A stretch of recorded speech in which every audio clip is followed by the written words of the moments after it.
अस्सलामु अलैकुम everyone, welcome to another video lecture of English with Naseeb. हमारे आज के लेक्चर के अंदर हम कुछ सेंटेंस करेक्शंस डिस्कस करेंगे जो कि सब्जेक्ट वर्ब एग्रीमेंट से रिलेट करते हैं। ये हमारा केस 1 है। सब्जेक्ट भी केसेस होंगे, मैं वन बाय वन सबके ऊपर वीडियोस बनाकर अपलोड करूंगा ताकि आपका ओवरऑल कॉन्सेप्ट क्लियर हो जाए इस तरह के सेंटेंस करेक्शंस को लेकर, और जब भी आप एग्जाम्स में इनका सामना करें तो आप आसानी के साथ इन्हें करेक्ट कर सकें। तो यहाँ पर केस 1 में हमने लिखा है, the following words and phrases do not change the subject from singular to plural और vice versa. verb of the sentence must agree with its main subject। इसका ये मतलब है, ये जो हमने यहाँ पर लिखे हुए हैं, with, besides, include, combined with, coupled with, together with, along with, as well as, in addition to, accompanied by, ये जब किसी सेंटेंस के बीच में आएंगे तो इनके आने की वजह से या इनके साथ जो सिंगुलर या प्लूरल नाउन आएगा बाद में फ्रेज के अंदर, उसकी वजह से मेन सब्जेक्ट ना तो सिंगुलर से प्लूरल बन सकता है ना प्लूरल से सिंगुलर बन सकता है। जो भी मेन सब्जेक्ट है वर्ब ने सेंटेंस के उसी मेन सब्जेक्ट के साथ एग्री करना है। इन फ्रेजेस के बेस पर वो चेंज नहीं होगा सब्जेक्ट वर्ब एग्रीमेंट। ना ये मेन सब्जेक्ट को प्लूरल बना सकते हैं, ना ये मेन सब्जेक्ट को सिंगुलर बना सकते हैं। मेन सब्जेक्ट अगर सिंगुलर है तो आप सिंगुलर वर्ब लगाएंगे, अगर मेन सब्जेक्ट प्लूरल है तो फिर आप प्लूरल वर्ब लगाएंगे। आइए इस चीज को कुछ एग्जाम्पल से समझने की कोशिश करते हैं।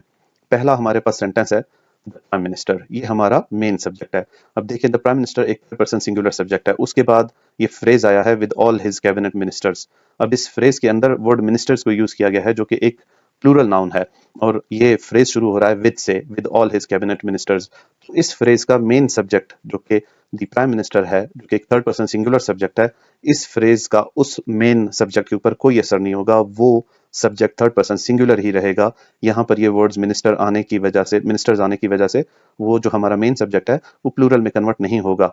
तो ये जो वर्ब यहाँ पर आया है आर, इसको अभी भी third person singular subject the prime minister के साथ एग्री करना है, मिनिस्टर्स के साथ एग्री इसने नहीं करना।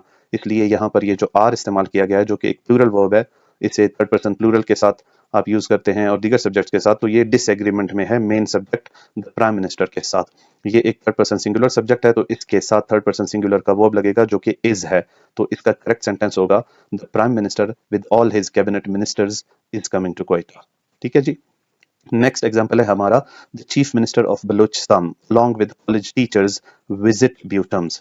The chief minister of Balochistan फिर से एक थर्ड पर्सन सिंगुलर सब्जेक्ट है, तो ये जो along with कॉलेज टीचर्स है, इसका उस सब्जेक्ट के ऊपर कोई असर नहीं होगा, वो सिंगुलर से प्लूरल नहीं हो सकता। तो ये जो वर्ब है विजिट, ये थर्ड पर्सन सिंगुलर फॉर्म में होना चाहिए, इसे विजिट्स होना चाहिए, विजिट नहीं हो सकता। ठीक है, तो इसका करेक्ट सेंटेंस होगा, the chief minister of Balochistan along with college teachers visits BUITEMS. इसी तरह नेक्स्ट हमारा सेंटेंस है, the course including its mock tests and interviews are of 3 months। फिर से हमारे पास थर्ड पर्सन सिंगुलर सब्जेक्ट है द कोर्स। ये including with its mock tests and interviews, ये उसके नेचर को सिंगुलर से प्लूरल में कन्वर्ट नहीं कर सकता, इसलिए यहाँ पर भी ये आर का इस्तेमाल गलत है, इसे इज होना चाहिए। और आपका करेक्ट सेंटेंस ये होगा कि the course including its mock tests and interviews is of 3 months।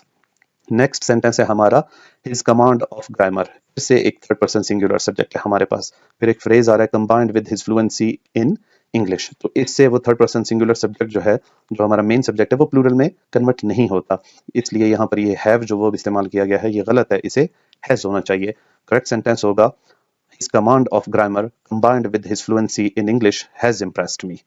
आगे नेक्स्ट हमारा सेंटेंस है, his vision coupled with extraordinary leadership skills make him the best candidate. His vision एक थर्ड पर्सन सिंगुलर सब्जेक्ट है, coupled with extraordinary leadership skills, इसको singular से plural में change नहीं करता, इसलिए यहाँ पर ये मेक का इस्तेमाल गलत है, क्योंकि प्रेजेंट इंडेफिनिट टेंस का सेंटेंस है तो इसे मेक्स होना चाहिए थर्ड पर्सन सिंगुलर फॉर्म में। तो करेक्ट सेंटेंस होगा, his vision coupled with extraordinary leadership skills makes him the best candidate. कुछ और एग्जांपल्स यहाँ पर मैंने लिखे हुए हैं। Ahmad, together with his family, have been to Norway a couple of times। अब अहमद एक थर्ड पर्सन सिंगुलर सब्जेक्ट है, टुगेदर विद हिज फैमिली इसके नेचर को चेंज नहीं करता, इसलिए यहाँ पर हैव बीन का इस्तेमाल गलत है। थर्ड पर्सन सिंगुलर के साथ हैज बीन लगता है, तो आप इस सेंटेंस को ऐसे करेक्ट कर सकते हैं, Ahmed together with his family has been to Norway a couple of times.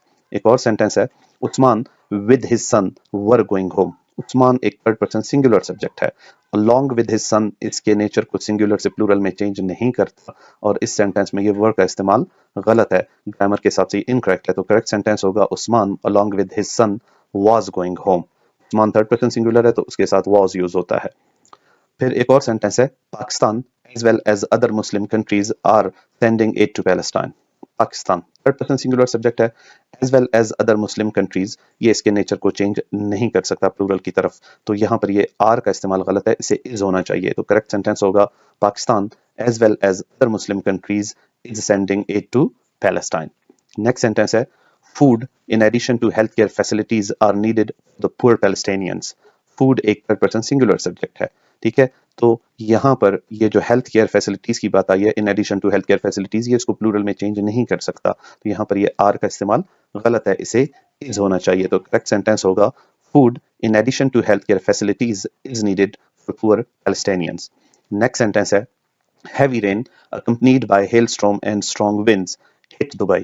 Heavy rain एक थर्ड पर्सन सिंगुलर सब्जेक्ट है, accompanied by hailstorm and strong winds इसके नेचर को प्लूरल नहीं करता, इसलिए यहाँ पर ये हिट का इस्तेमाल गलत है, इसे जो है प्रेजेंट इंडेफिनिट टेंस में थर्ड पर्सन सिंगुलर के लिए हिट्स होना चाहिए। तो करेक्ट सेंटेंस होगा heavy rain accompanied by hailstorm and strong winds hits Dubai। ठीक है, अब हमने तकरीबन जितने भी डिस्कस किए हैं वो सिंगुलर सब्जेक्ट्स को हमने डिस्कस किया है। इन केस आपका मेन सब्जेक्ट प्लूरल हो तो आपका वर्ब भी प्लूरल होना चाहिए, आपका वर्ब आपके सब्जेक्ट के साथ एग्री करेगा और वो मेन सब्जेक्ट के साथ एग्री करेगा।